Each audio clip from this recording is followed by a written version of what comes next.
Global mental health and wellness advocate Dr. James Rouse, visiting Manila this week, gives us his advice on how Filipinos can thrive through the current collective trauma brought on by corruption and governance issues. Here's an excerpt of my interview with him. I'd love to answer that in a way that I can from a person who lives in a country where we also have similar issues right now, America. What I tell a lot of my patients, and I tell myself this every day, and I would tell the people who I love here in the Philippines, there's something called self-efficacy, Kathy.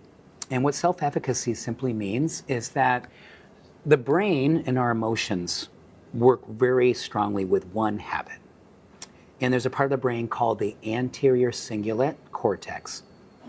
It's a muscle where if we've got hard things going on, collective trauma, anger, we feel like we don't have a voice that's being heard. What we know from science is that when we wake up first thing in the morning, choose something that stretches you. Choose something that's hard.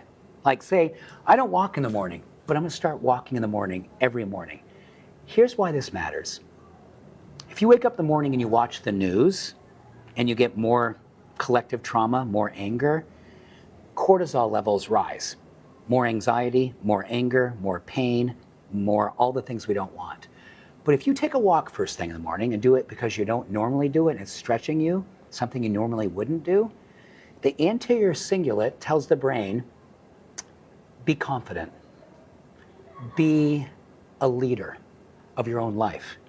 Feel less stress and less anger because you have a different way that you are leading your life. And our brain reflects on different cues we give our brain, tells our mind, you're doing things differently. Now, does it change government? I'm a big believer that the more people who rise together in their own self-care, and the way that places that we go every single morning to say, I'm finding a part of myself that I never knew I had. I'm finding courage. I'm finding confidence. I'm finding love for myself. I go out in the world and I become contagious. We have these things called mirror neurons, Kathy. If you take that walk in the morning and all of a sudden you're feeling this sense of hope, you walk out in the world, you go to the market, you go into healthy options, you're gonna have people look at you and they go, I don't know what it was about that person, but when I saw that person, I wanted to do things differently. It's called what they call emotional contagion. The most powerful countries, the most powerful political leaders really are the ones that give people the most hope. So if you say, I'm not a leader, I'm just a business person, I'm just running a company, you're not just running a company, you're running a culture. Catch my full interview on Long Conversation Thought Leaders only here on One News.